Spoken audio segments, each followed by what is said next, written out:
Bienvenidos a esta quinto capítulo de Futuro Imperfecto, programa de la Secretaría de Arte y Cultura de la Facultad de Artes de la Universidad Nacional de La Plata. Hoy nos contamos con la presencia de Eduardo Estupía, artista visual, con quien vamos a compartir una charla acerca de sus producciones y proyectos. Es bastante difícil presentar a Eduardo porque su trayectoria es vastísima, pero voy a tratar de hacer una síntesis. Es artista visual, expone local e internacionalmente desde 1973, fue director de arte del periódico Diario de Poesía, integra el consejo de dirección de la revista Las Ranas, ejerce la docencia de arte desde 1986 y ha actuado como jurado en numerosos premios y salones. Es autor de numerosas notas y reseñas sobre artistas y exposiciones publicadas en medios locales e internacionales.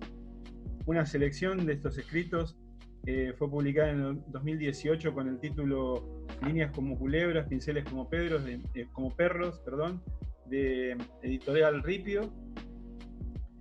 También es autor de un libro que es una gran referencia para quienes enseñamos dibujo en Argentina. El libro se llama Dibujo Contemporáneo en Argentina, está en autoría conjunta con Cintia Mesa. Y bueno, ha expuesto individualmente en Londres, Valencia, Madrid, fue invitado a la Bienal de San Pablo, y aquí en Argentina en el 2017 llevó adelante una gran muestra retrospectiva que se llamó Panorámicas. Y además, Eduardo, por si esto fuera poco, tiene los dos premios más importantes que otorga el Estado en la República Argentina. El Gran Premio. Participa en el diseño visual de espectáculos que se realizaron en el Centro de Experimentación del Teatro Colón, Gallos y Huesos, a partir de un poema de Sergio Sheffield en el año 2012, con música de Pablo Ortiz y realización de Julián D'Angiolirio, con el mismo equipo, pero con textos de Arnaldo Calveira. En el 2016, El Maizal del Gregoriano, y El Sueño de Úrsula en el 2017 en el Centro Cultural Kirchner, con textos de María Negrón. En el 2018, en la sede del Hotel de Inmigrantes de la UNTREF, exhibió una videoinstalación que se tituló Ulises Inmigrante, una fantasía gráfica, en coautoría con el equipo que lo venía acompañando, Julián D'Angiolirio, y con música de Pablo Ortiz, y textos de adaptación de texto de la Odisea de Daniel Samuilovich. Esta videoinstalación también se exhibió en Roma en el marco de la Bienal Sur. Queríamos empezar, Eduardo, por ahí charlando sobre esos trabajos a partir de esta videoinstalación, estos trabajos en colaboración con otros artistas, que creo que es una constante también en tu obra, ¿no? Sí, bueno, sobre todo en los últimos 10 años. Gracias ante todo por la presentación tan generosa y gracias por la invitación. Es un gusto verte de nuevo, Carlos, y gracias a la gente de la universidad y con la que hemos ya estado alguna vez en circunstancias más propicias, pero bienvenido sea la oportunidad de poder reencontrarnos y charlar un rato. Bueno, sí, gracias por las menciones, y todo este trabajo en colaboración y un poco más multidisciplinario arrancó más o menos en Gallos y Huesos, efectivamente.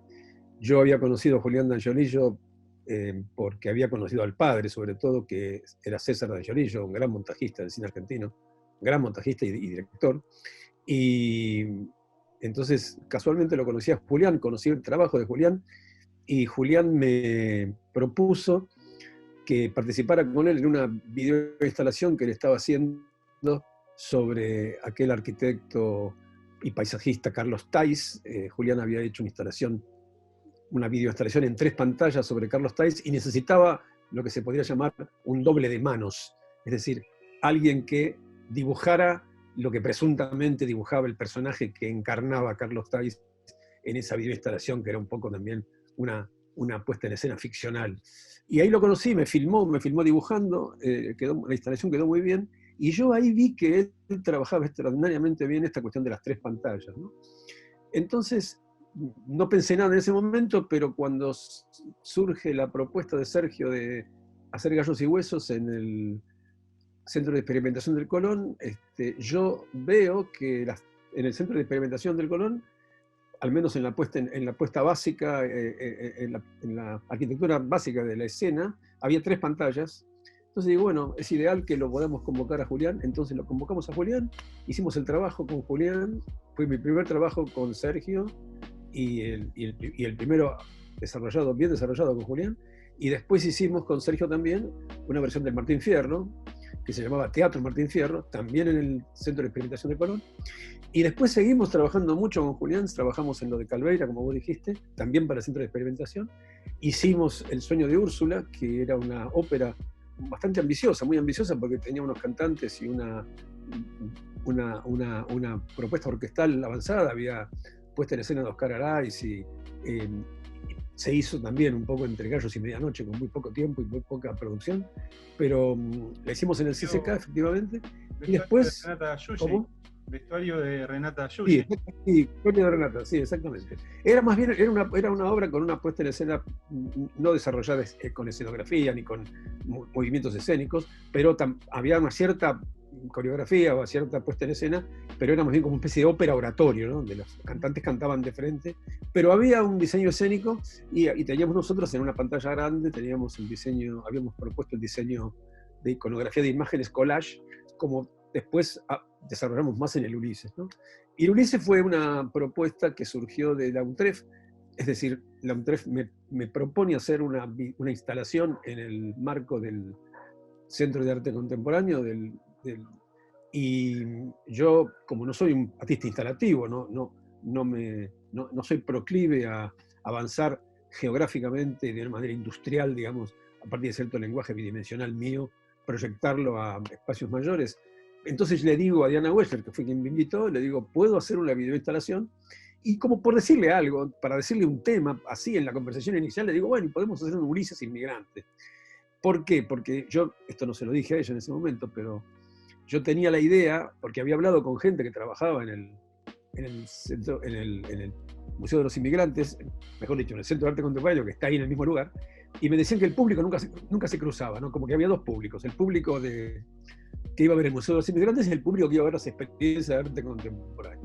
Entonces yo dije, bueno, hagamos una especie de hipótesis de que haya algo que pueda cruzar a los 2 públicos. Por eso pusimos Ulises Inmigrante, con esa idea. Pero también con la idea, a partir de esa idea empezamos a desarrollar un poco más la cuestión más de contenidos del asunto, y empezamos a pensar la idea de que el viaje de Ulises, el viaje de vuelta, es la recuperación de un territorio que en realidad ya ha perdido, y que aunque él vuelve, lo ha perdido para siempre, se pierde para siempre. Me parecía una analogía de la inmigración, no de la inmigración que termina mal en el sentido de que es la que suele ahora, la que solía al menos, o suele tener la mayor dramaticidad, que es la de los inmigrantes que se ahogan en su viaje catastrófico, sino más bien el drama del que llega, ¿no? Y de que él pierde un territorio, recupera otro, pero el territorio original lo ha perdido para siempre. Entonces, de algún modo, trabajando siempre con analogías, la idea era que el retorno de Ulises es un retorno imposible al territorio que ya perdió. Y también tenía que ver con la lengua, en el sentido de que el territorio ontológico inicial, esencial, es el de la lengua, y que cuando uno cambia de territorio, tiene que adaptarse a una lengua que nunca es la propia, con lo cual hay una inadaptación fatal permanente, ¿no? Por eso, en el Ulises, una de las cosas que pusimos en juego es que, digamos, individuos jóvenes de diferentes etnias viviendo en Buenos Aires, que hayan sido cobijados por nuestro escenario, leyeran en castellano textos de Ulises con la dificultad natural que tienen ellos para hablar el castellano, de manera de evidenciar que la lengua es un conflicto, ¿no? Y que la convivencia de las lenguas es una permanente tensión y una resistencia, ¿no es cierto?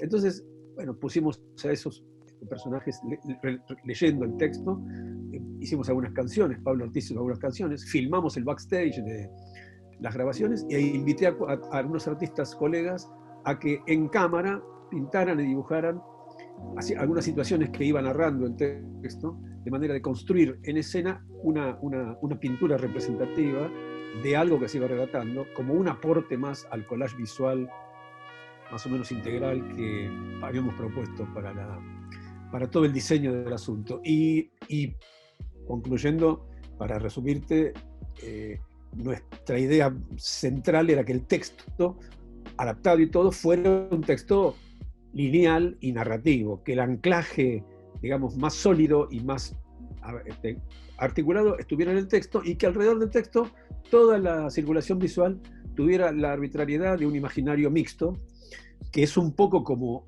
el individuo medio, digamos, más, que pueda ser más o menos culto, más o menos ilustrado, tiene en relación a la Odisea y al mundo clásico, que es un imaginario mixto, ¿no? El relato clásico, digamos, es como que vertebraba todas las asociaciones, las relaciones que ustedes iban construyendo, ¿no? En relación al texto siempre. Sí, y de una manera justamente no ilustrativa. Sí. No, que estaban expuestos también las imágenes en vitrinas, las imágenes fuente, las imágenes que habían sido recursos para el trabajo, ¿no? Que integraban la videoinstalación. Sí, claro, yo había puesto en las 4 salas que había aledañas al gran sector central del Centro de Arte Contemporáneo, donde estaban las 3 pantallas grandes, habíamos puesto vitrinas y habíamos en las paredes puesto, yo había hecho capturas de pantalla de collages que había hecho en mi computadora con todo el archivo visual que había trabajado de mis archivos visuales virtuales, y a su vez en las vitrinas había puesto todos los libros, enciclopedias y fascículos y fotos y material impreso que había rodeado de una manera muy amplia, no había usado todo, pero que me había acompañado en el taller durante el acopio de material visual. Entonces era mostrar también un laboratorio, ¿no? Como un gabinete de estampas, que es un laboratorio físico donde uno cruza justamente un montón de materiales y de impresos para conformar una especie de puesta en escena de este imaginario heterogéneo y arbitrario que compone un poco esta especie de imaginería cuando uno lee un texto clásico, ¿no? Y además la adaptación de Samoilovich siguió muy, muy ortodoxamente las versiones españolas de los textos clásicos que se leen contemporáneamente. Por supuesto tuvimos que eliminar un montón de episodios, pero él no adaptó, no castellanizó, no ayornó el castellano. Lo puso tal cual están en las versiones tradicionales contemporáneas españolas.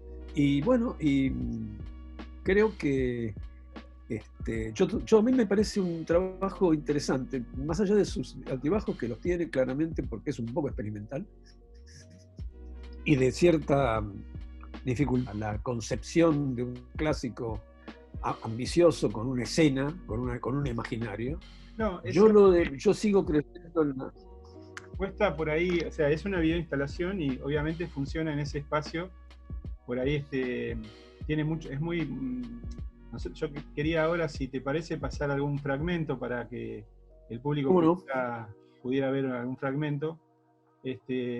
Creo que es eso, ¿no? Quizá funciona, pero claro, en el espacio funciona de otra manera, el tamaño, la imagen, la relación entre el espectador y la imagen. Pero había que aclarar justamente, está bien que me lo digas, porque hay que aclarar 2 instancias. La primera, efectivamente, que este espectáculo duraba 1 hora y media y era para ser visto en vivo, en una gran pantalla central con 2 pantallas laterales. Con lo cual eso implica que es muy difícil que un espectador en completo vea eso en un espacio que tiende más bien a lo transitivo, a lo transitorio, al tránsito, ¿no? Como suele pasar cuando en una bienal uno va a ver algo que es fílmico y aunque esté colocado en un ambiente recluido, proclive a lo cinematográfico, la transitoriedad, la cuestión del tránsito en la bienal hace que uno difícilmente se quede. Nosotros sabíamos eso, pero también sabíamos que aunque durara 10 minutos podía pasar lo mismo, digamos. Que dure 10 minutos o que dure 1 hora y media, el problema es el mismo. La gente puede no quedarse tampoco 10 minutos a ver algo que le exige detener el tránsito, ¿no? Por un lado. Y por otro lado, cuando nosotros terminamos el ciclo, la UNTREF, cuando del Maxi, para pasarlo en el Maxi, nos propone que lo hagamos monocanal. Es decir, hubo que incorporar las dos pantallas laterales a la pantalla central. Hubo que rediseñar todo el diseño de la emisión para convertirlo en una sola pantalla. Con lo cual, también igual, el problema fue el mismo, porque se daba en un auditorio cerrado, pero en un contexto de tránsito, pero en una sola pantalla. Y bueno, cambió, fue el mismo concepto con la peculiaridad de que las imágenes tenían a su vez una nueva manera de intercalar, porque estaban juntas en una pantalla única y no divididas en tres instancias, ¿no? Claro. Pero fue, pero bueno, así fue. Y nos quedaron ganas de hacer otra cosa. Seguramente estuvimos haciendo algo ahora que nos hemos propuesto para la próxima Bienal de la Bienal Sur, que no sé si habremos entrado o no, pero hemos propuesto un trabajo mucho más chico, pero también un collage de imágenes, y los propusimos juntos, y Julián a su vez por su cuenta, con su equipo y con su sello, te presentó otra cosa. Así que seguimos trabajando muy cercanamente. Bien. ¿Te parece que pasamos un fragmentito de un... Dale. Dale.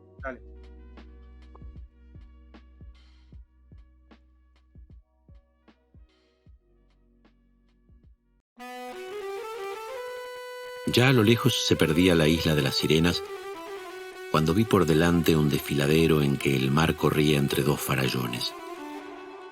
A la vera de uno de ellos se veían unas olas inmensas. Montes de agua parecían, fragorosos y coronados de espuma. El terror hizo presa de mis hombres. Los remos soltaron. Sus rostros curtidos adquirieron el color de la leche. Oh, queridos, Circe la hechicera me ha prevenido de este risco fatal. Allí mora Caribdis, que 3 veces al día traga las aguas oscuras y 3 veces las vomita con este fragor que allí veis. Remad todos sin pausa, y tú, el piloto, mantén la nave lo más alejada que puedas de aquel torbellino y sus nieblas, y vigila no escape a tu mando el timón y nos lances en masa a la muerte. No podía decirles todo aquello que Circe la maga en la soledad de nuestro aposento me había prevenido.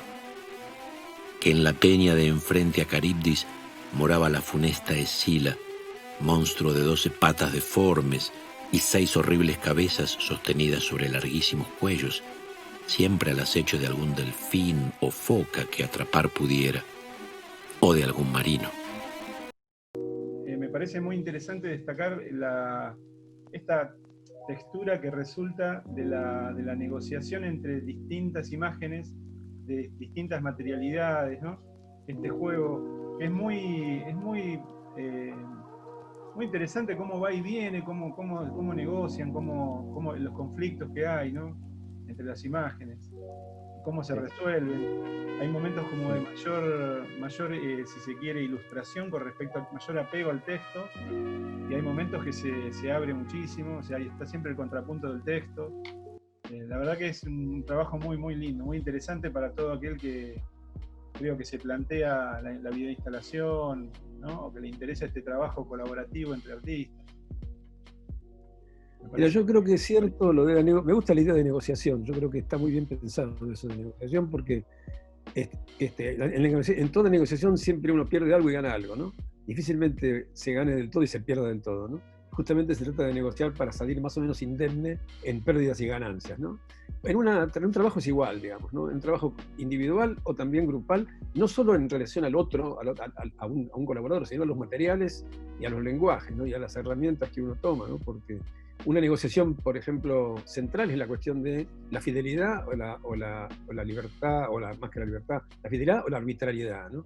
Yo no soy ilustrador y justamente, aunque lo fuera, me resistiría a, digamos, sencillamente construir una iconografía narrativa, representativa, referencial frente a un texto. Hay decenas de ejemplos extraordinarios, ¿no? Digo, bastan mirar las ilustraciones de Doré para la Divina Comedia, para el Paraíso Perdido, para el Quijote.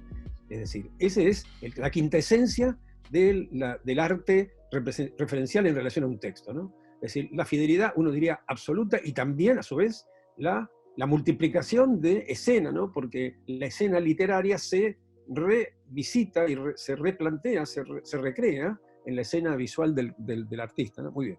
Pero yo no tengo esa capacidad ni tengo esa técnica, ¿no? Entonces, Y muchas veces yo se tengo que relanza, justamente ¿no? negociar. Digo, muchas veces se relanzan las ilustraciones, porque a veces tenemos nosotros la idea del Quijote con la imagen de Doré, ¿no? ¿No? Y mirá que ha habido muchas versiones del Quijote también cinematográficas, Sí. y sigue siendo en muchas de ellas, aún en las más contemporáneas y las más radicalizadas, ¿no?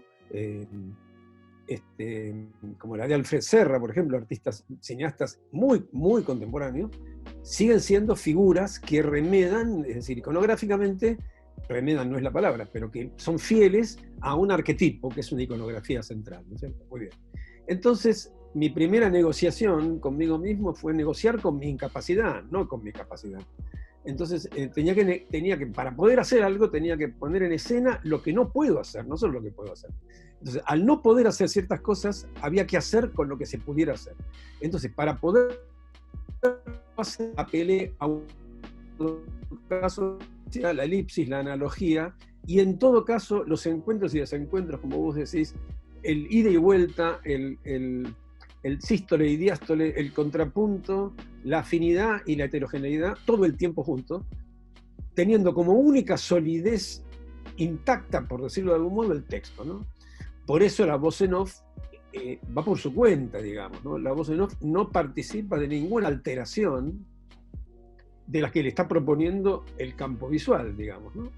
Por un lado. Y por otro lado, también es cierto que, como vos decís, en algún momento había más coincidencias, de repente si aparecen las vacas del sol, aparecen algunas vacas, si aparece el sol, aparece el sol, de repente hay casi tautología, y en el segundo siguiente hay un disparo, ¿no? Es decir, ni se sostiene demasiado la coincidencia tautológica, ni tampoco se apuesta a un disparo infinito, a una divergencia extrema, ¿no? Porque también yo tampoco quería ser tan arbitrario, ¿no?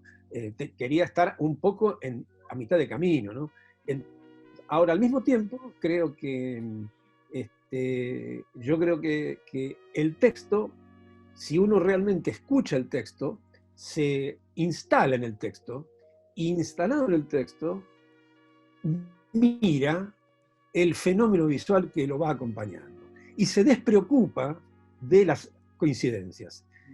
Percibe la totalidad heterogénea con los altibajos de la atención que todos tenemos, que además son inexorables, por más representativo que sea. Vos podés hacer un espectáculo completamente referencial y completamente fidedigno en cuanto a representación, y también distraerte, o mejor dicho, también proveer a la distracción, proveer a la chatura, proveer a la reiteración. Porque imagínate, ¿no? Imagínate un artista que ilustra a la Odisea con un estilo determinado. Bueno, ya sabemos que viene el sátiro, o el Polifemo, viene el Cíclope, ya sabemos que viene Penélope, y sabemos más o menos cómo son los pretendientes. Ya los vimos alguna vez, ¿viste? Bueno, muy bien.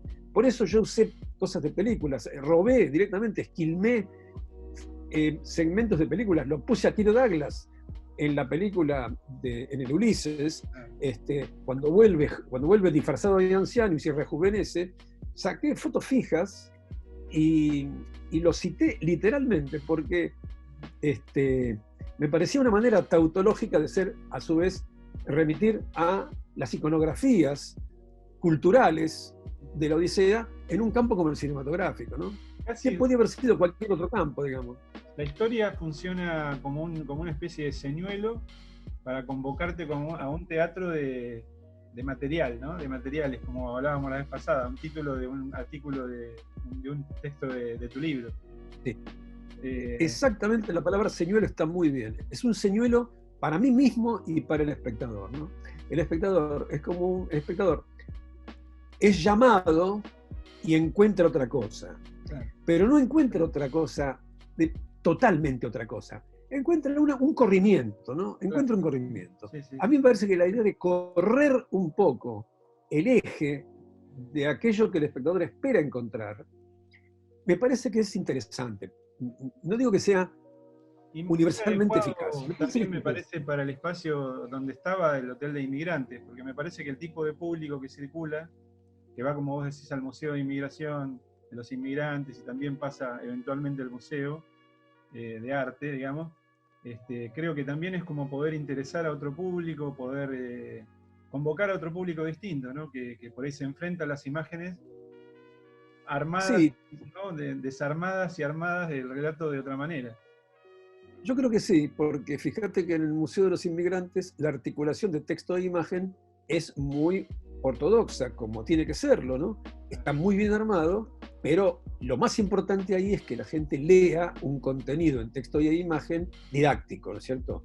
Didáctico, histórico y contenidista, ¿no? Entonces, está claro que ese público está cobijado por una organización del discurso muy ordenada, muy sostenida. Y esto es una organización del discurso muy heterogénea, pero no completamente heterogénea, no tan radical. No, de repente se encuentra con un cierto orden, que es el orden del texto, y probablemente se desconcierte porque ese orden era tan ordenado en las imágenes. Entonces, bueno, te sentás a ver cómo es esta historia, cómo es esta discordancia.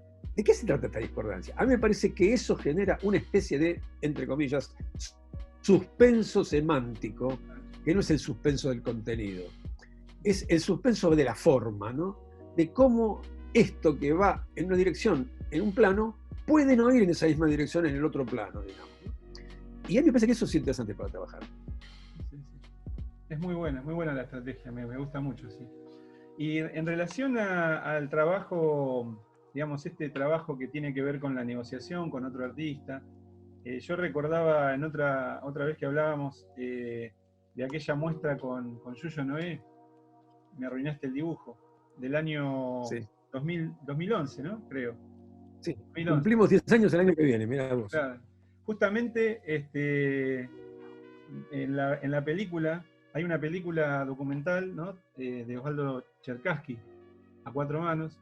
En la película, en un momento, Yuyo Noé dice: la próxima muestra debería llamarse Me corregiste el dibujo. En relación a un poco lo que hablábamos anteriormente, ¿no? Otras veces, con respecto a que se cumplía el aniversario ya de 10 años de la muestra aquella, que también, bueno, está Sí, armada en función de negociación y de interacción entre vos y Yuyo, ¿no? sí, porque es una sociedad, ¿viste? Una negociación como una sociedad no anónima, ¿no? Una sociedad de intereses comunes, ¿no? Una sociedad de socorros mutuos. Entonces, Yuyo me propone esto. Primero hicimos un dibujo para una muestra, como una especie de experiencia piloto, sin pensar que se iba a convertir en una muestra, ¿no? Y después Yuyo me dice: ¿por qué no hacemos una muestra entera de dibujos a cuatro manos? Bueno, muy bien. Entonces, sí, bueno, entonces lo interesante fue que dibujamos algunos de ellos juntos en la misma mesa, simultáneamente, y otros varios enviándonos un dibujo, cada uno trabajándolo, volviéndoselo a enviar al otro, el otro trabajándolo, volviéndoselo a enviar al otro, hasta que terminaba el dibujo, ¿no? O sea, hubo dos instancias. Pero la instancia física coincidente, cuando trabajábamos en la misma mesa, era interesante porque, yo lo digo en un texto, viste, que vos, tanto a control remoto como en el momento presencial, es como un partido de tenis. Vos le tirás la pelota difícil al otro, ¿no? Y el otro te la intenta tirar difícil también, para enriquecer el juego, no solo, en este caso, no para ganar, en este caso, ¿no? Pero aún en el tenis, aunque sea para ganar, se enriquece el juego, porque estás obligado a tirar la mejor pelota posible, digamos. Y la devolución tiene que ser la mejor pelota que puede ser la más difícil para el otro, pero es la mejor. Bueno, esto también de algún modo es así, no es personal, no es que yo y Yuyo conciliábamos el dibujo, dibujábamos de la mejor manera posible para que el otro hiciera lo mejor posible, aunque eso implicara una dificultad, una tensión, y también había cosas casi te diría, de risibles, ¿no? Porque yo avanzaba y tenía miedo de avanzar en un blanco que estuviera en dirección al lugar donde estaba Yuyo, del otro lado de la mesa, porque ya me parecía que estaba entrando en el campo magnético del otro, ¿no? Sí, sí. En la que ese campo se ve cómo están cada uno en un rincón y se miran. Miran un poco el desplazamiento, los gestos del otro. Sí, sí, sí, sí. Claro, porque Es si notable vos mismo... que crecen juntos, ¿no? Es notable cómo crecen juntos con eso.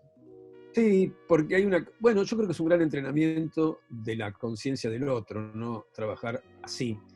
Es como una gimnasia para cuando vos no trabajás con otro, pero el otro, como una entidad, está presente, ya sea como espectador, como artista, o como un otro al cual vos de un modo u otro te dirigís, ¿no? Entonces, me parece que esta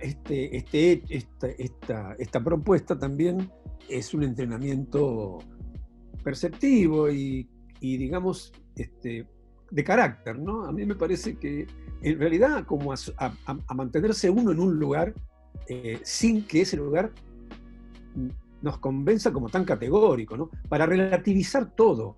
¿Cuánto avanza uno? ¿Qué consideración tenés con el discurso del otro, ¿no? Con el discurrir del otro? ¿Cómo mirás lo que está haciendo el otro, lo que el otro está proponiendo en un terreno común? Esto dicho, literal y también metafóricamente, hablando de la vida en general, ¿viste? Sí, sí. Entonces, y encima con Yuyo, porque Yuyo es un... éticas, digamos, me parece que es una postura ética también, ¿no? Bueno, cuando Yuyo me propone la idea, para mí es una propuesta muy comprometida, ¿no? Porque me parece que excede el folclore de hacer un dibujo juntos y lo festivo. Claro. Me parece que me está poniendo en una situación comprometida, porque Yuyo para mí es como un referente absoluto, es un grandísimo maestro, ¿viste? Y para mí ha sido un capital en toda mi evolución, ¿viste? Entonces, por un lado, eso no me paraliza, pero tampoco meramente me parece un hecho de práctica lisa y llanamente que se pueda salir a trabajar. Te impone una cierta responsabilidad, sin solemnizar, te impone una cierta responsabilidad. Entonces, y eso implica una cierta toma de conciencia. Bueno, a ver, ¿cómo vamos a hacer esto, ¿no? ¿Cómo vamos a hacer? ¿Cómo voy a dibujar en este campo común? ¿Cuánto voy a poner de mi desarrollo, de mi impulso, ¿no? ¿Cuánto voy a poner de impulso? ¿Cuánto voy a poner de control? ¿Cuánto voy a poner de ponderación de qué está haciendo Yuyo, ¿no es cierto? Y no solo cuando trabajábamos juntos, también cuando yo recibía el dibujo de Yuyo, iniciado, yo decía, bueno, ¿cuánto pongo acá? ¿Cuánto pongo? ¿Tengo que poner una proporción? Tengo que dejar siempre un campo de respiración. No puedo concluir. Que la conclusión la haga el otro, ¿viste? Cederle al otro la conclusión. Sobre todo cedérsela al maestro, ¿viste? Vos de algún modo tenés que ir al pie. No estás en igualdad de condiciones, por más que el Yuyo sea totalmente democrático y sea completamente afable, ¿no? No estás en igualdad de condiciones. Tenés que ir un poco al pie, digamos, ¿no? Pero tampoco para victimizarte, ¿viste? No, es todo un equilibrio y un estado como de cierta conciencia donde ni tanto ni tampoco. Vamos a poner todas las cartas sobre la mesa, que no sea que no sea un festejo de cumpleaños o una sobremesa de almuerzo, pero que tampoco sea una especie de ceremonia solemne. Ni una cosa ni la otra, digamos. Así que creo que la muestra tiene ese espíritu y además creo que la muestra quizás no sea la mejor muestra de ninguno de los dos, para nada, porque está completamente basada en el experimento, ¿no? Entonces es necesariamente irregular, necesariamente despareja, necesariamente excéntrica, y me parece que esas son las virtudes que tiene, digamos, ¿no? Claro. Sí, creo que la virtud debe estar también en ver materializado en líneas, en manchas, en un diálogo, ¿no? Más allá de sí. O sea, con sus dificultades, con digamos, sus encuentros, sus desencuentros, ¿no? Qué bueno. ¿Y pensás que van a hacer algún tipo de actividad con respecto a alguna muestra o alguna otra? No creo que repitamos el experimento, me parece que no creo que repitamos el experimento, pero sí tenemos que hacer algún festejo. Claro. Estamos pensando un poco, porque son 10 años, parece mentira, lo hicimos en el 2011, sí. Y hay una idea fuerte de hacer otra muestra, pero no lo haríamos igual, ¿viste? Habría que ver cómo. Sí. Estamos pensando un poco, porque creo que estaría lindo recuperar ese espíritu, pero no haciendo otra vez otra muestra igual. Porque también me parece que entonces mecanizás un poco lo que también fue bastante único, ¿no? Claro. Sí. Ya está, esto ya está. Pero se podría hacer algo, hay que ver qué, estamos pensándolo. Bien. Eduardo, y esta situación de la muestra del trabajo con Yoyo Noé me lleva a otra cosa por la cual quería también conversar con vos. El trabajo con Ricardo Piglia, el libro Fragmentos de un diario que editaron en conjunto con textos de Ricardo.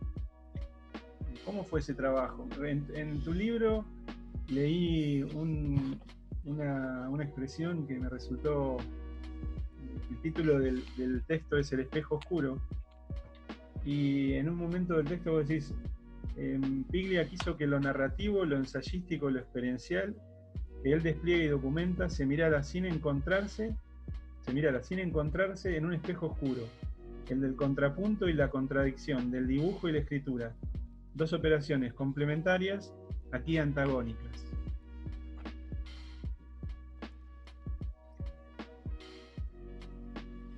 Creo sí, que ahí también está un poco la idea más o menos del contrapunto, ¿no? De la resistencia, el contrapunto, la obstrucción entre una imagen y otra. O sea, no someter literalmente, ¿no? una representación, una imagen a otra imagen, de un medio a otro medio, ¿no? Sí. Es la misma operación o la misma intención o la misma hipótesis, ¿no? de trabajo, que es, Piglia se acerca a mí a través de Jorge Mara. Yo lo conocí a Piglia como todo el mundo lo conoce, nos saludábamos porque teníamos amigos comunes, pero no habíamos hablado nunca. Yo lo había leído a él en los 80, como todo el mundo, había leído Respiración Artificial, había leído Nombre Falso, había leído alguna de sus clases, lo había visto decenas de veces, me parecía un tipo extraordinario, me encantaban sus clases, y además, bueno, era un referente también en cierto sentido. Y cuando él, a través de Mara, viene con esta idea, digamos, ¿no? Yo le dije, lo primero que dije, mirá, Ricardo, vos sabés bien que yo no ilustro. Me dijo, no obstante, te vengo a proponer esto porque sé que vos me ilustrás. A mí me gusta mi vinculación con este diario. Y yo creí, entonces, sí tenía que usar el collage de ajenos, no solamente mi propio lenguaje gráfico, ¿no? Ni siquiera mi propio lenguaje gráfico de remedio escritorial, como para hacer una caligrafía no semántica, ¿no? O acénica, como se dice ahora, para hacer una especie de escritura, simulacro de escritura para acompañar el texto establecido. No, sí, pero mezclado con un montón de signos gráficos, pero también mezclado con elementos de fotografía, pedazos de fotografía, pedazos de gráficos, elementos de la circulación de imagen más amplia, para poder establecer justamente en el campo visual una analogía de lo que a mí me parece que sucede también con un diario, ¿no? Que es como un popurrí de fenómenos, elementos mayores, menores, acontecimientos, recuerdos, deseos, pasiones, frases, citas, invenciones, textos, ¿no? Que pueden articularse de una manera más narrativa, más fragmentaria, más poliédrica, más prismática, pero que siempre tienen como la poligrafía de un poco de una percepción mezclada, ¿no? Es decir, ya sea porque al día siguiente pasa otra cosa, o a la siguiente hora pasa otra cosa, o bien porque la propia experiencia tiene muchas capas, ¿no? Yo simplemente estaba seguro que si yo ponía un trabajo visual y tratar de... comparto algunos trabajos, ¿querés? Así, vale. Mientras hablas, a ver. Sí. No sé si se ve, sí. Sí, se ve bien, se ve muy bien, sí. Sí, sí. Claro, entonces ¿ves? Yo trataba de colocar cerca del texto de Piglia una operación bidimensional, ¿no? donde se produjeran encuentros de iconografías pequeñas con algunas palabras, algunas letras, algunas pequeñas fotos, alguna imagen referencial a una imagen con un origen determinado, periodístico, científico, enciclopédico, qué sé yo, junto con los garabatos y los ingresos de pura legibilidad gráfica, ¿no? Y como te digo, para generar un fenómeno análogo, ¿no? Fenómenos análogos. Entonces, fragmentos de un diario es también los fragmentos de aquello que se le pega al diario, se le acerca al diario a su campo magnético, ¿no?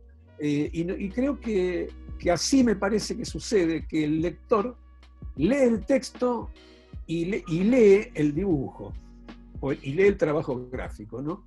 Y no tiene por qué leerlos conjuntamente, porque lo conjunto me parece que es justamente esa tercera instancia flotante, ¿no? Entre los dos, que es el lugar donde no confluyen, no justamente donde confluyen. Claro. Al no confluir se abre un campo, que es donde se instala el lector. Si no estuviera el dibujo, el lector se instalaría en el diario. Y si no estuviera el diario, el lector se instalaría en el dibujo. Al estar juntos, se instala en un lugar que no es ninguno de los dos. Y ese es el asunto, digamos. Por eso me parece que la ilustración es una manera más bien de reconciliar de la mejor manera posible ese lugar único, digamos, de un modo u otro. Esta comparencia contrapuntística, esta manera de estar juntos pero no juntos pero separados, abre un campo que es donde el lector se instala. Una cosa que también notaba yo en estos trabajos, como en el collage, muchas veces los fragmentos fotográficos son convocados a partir de la textura no figurativa que tienen, o sea, cómo enlaza, digamos, la gestualidad de la mancha, los trazos y demás, con sectores de la fotografía que por ahí son en los que menos reparamos muchas veces, porque si no estamos mirando, digamos, lo que representa esa foto, pero sí la textura, y acá están como a veces muy convocados desde ese lado el material fotográfico, ¿no? De la textura, los fragmentos, la porosidad, la sí. trama, digamos. Sí, tenés toda la razón, es exactamente así. Bien, ¿no? Además, bueno, hay una transición interior, por decirlo así, una tensión interior que sería, por ejemplo, así como un grafismo tiende a aparecer a lo mejor un ícono o una figurita, un fragmento de foto tiende a perder lo que tiene de referencia y de repente convertirse en un puro signo, ¿no? No deja de serlo del todo, pero también ha perdido algo de su categoría representativa consolidada, porque está contaminado por aquello que tiene al lado, que lo tira para el terreno y simplemente semiótico, no representativo, ¿no? Del puro signo, ni del significado ni del significante, digamos, ¿no? Es decir, lo tira es decir, y me parece que eso es lo que yo intenté, digamos, ¿no? Yo cuando pegaba cada elemento lo había elegido por una cuestión específica de la escenita, pero también lo había elegido por cómo se imbricaba con la pura gráfica. No trataba de que no quedara como injertado o como incrustado. Tratara de que quedara orgánico, ¿no? Que fuera parte del cuerpo, ¿no? Como que los tejidos de la parte gráfica inmediatamente lo captaran y lo transformaran en su propio tejido, ¿no? Y viceversa, ¿no? También, como el tejido fotográfico de algún modo parecía proponerle a una trama gráfica algún viso de legibilidad representativa que nunca se daba, ¿no? Pero la contaminación es microscópico esto, no es que se vea así inmediatamente, ¿no? Pero esa contaminación me parece que centímetro a centímetro un poco en los trabajos se ve. Y tiene que ver, Eduardo, me parece también un poco con esto que Ricardo menciona, bueno, en la película de los cuadernos, ¿no? De 327 cuadernos. Él menciona en un pasaje que le llamó la atención, al releer los diarios siempre le llamaba la atención cómo había días que habían sido insignificantes, que él no recordaba nada y que habían ocupado en el diario un montón de espacio, ¿no? esa cuestión de la memoria y la materialidad, ¿no? Esa relación, cómo los recuerdos a veces emergen completos, enteros, con toda la entidad, así como surgen a veces los objetos entre los collages, dentro del collage, ¿no? Y a veces son nada más percepciones así como esquivas, refractadas, ¿no? Como cosas casi perdidas, sumergidas, desarmadas, ¿no? Sí, es impresionante eso. De algo y no alcanza a relacionar de dónde viene. Eso me parece. Es que él lo lee también, sí, bueno, porque él lo lee desde, cuando él lo relee, lo está releyendo desde el momento presente de la lectura, donde el texto seguramente produce un montón de reconstrucciones de aquel momento, pero al mismo tiempo es el presente, de manera que ahí hay una especie de decisión inexorable, ¿no es cierto? Es decir, el mismo Piglia lee como si él fuera otro ese diario, ¿no? De hecho lo es, en realidad de hecho lo es. Por eso el libro de Piglia se llama Los diarios en sí, ¿no? Porque es otro ya el que los lee y el que los ha escrito, digamos, ¿no? Yo creo que ya al escribir ya es otro, como famosamente dijo Rimbaud, ¿no? Ese yo, al escribir, ya es otro, ¿no? Porque ya la escritura es la otredad, ¿no? Más allá de que el diario presuma ser un documento fidedigno de una vida. Esa parte de eso. Ahora, en relación al segmento y a cómo eso que al leerlo parece reconstruir un día, pero sin embargo sorprende porque ese día tuvo una significación que aparentemente ahora es diferente, o creíamos que tenía una significación peculiar. Bueno, de algún modo con los collages no se sabe lo que sucede con cada segmento, ¿no? El espectador mira la totalidad y de repente la atención puede fijar en un elemento o en otro, y eso proponerle un destello narrativo, o un destello anímico, o un destello, o una dirección para leer o para establecer algún tipo de elocuencia con el collage, ¿no? Que no le está diciendo nada en un sentido explícito, ¿no? Claro. Pero le está emitiendo señales, ¿no? El collage emite señales de un código desconocido. El que le pone la clave es el espectador.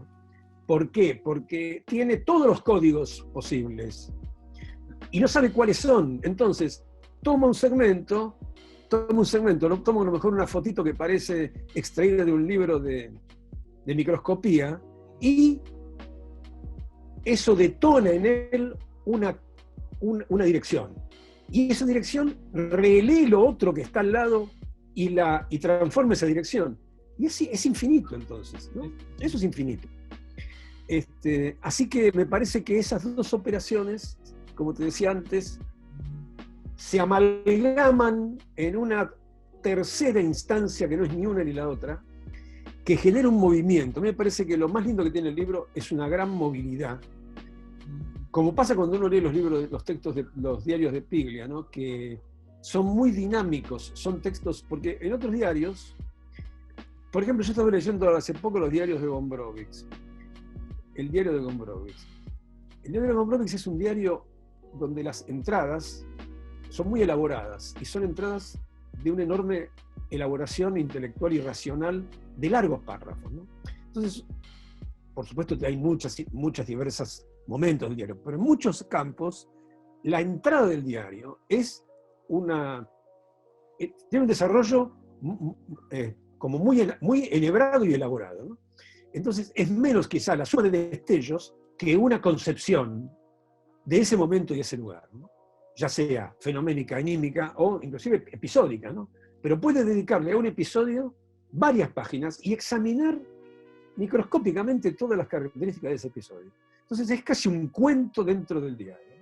Los diarios de Piglia son muchísimo más diversos en su articulación, ¿no?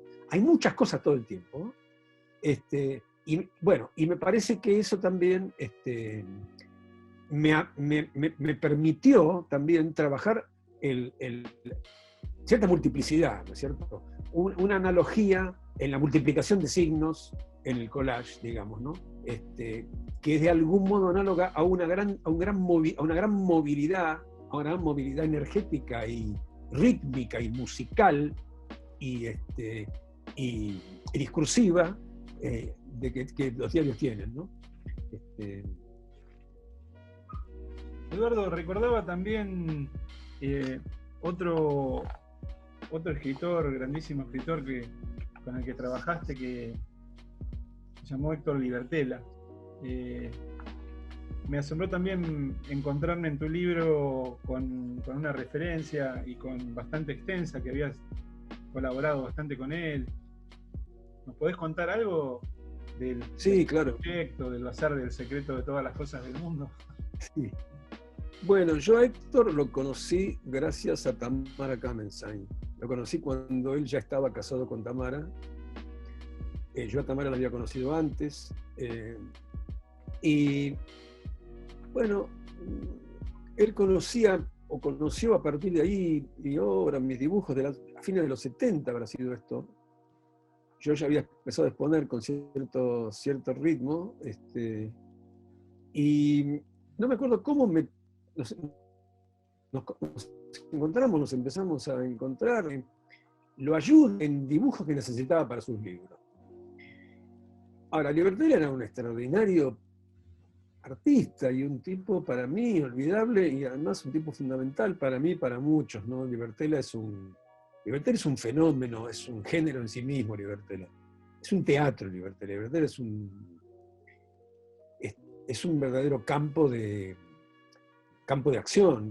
Entonces, es una escritura, es mucho más que una literatura, es una escritura, es un fenómeno escritorial y es experimental y al mismo tiempo lírico, experimental, teórico y digamos, y experiencial, ¿no? Un tipo con una relación científico-alquímica con la literatura y con un compromiso absoluto con su vida, ¿no? Es decir, es un tipo que yo creo que entregó su vida a la escritura, en el sentido estricto y material del asunto, ¿no?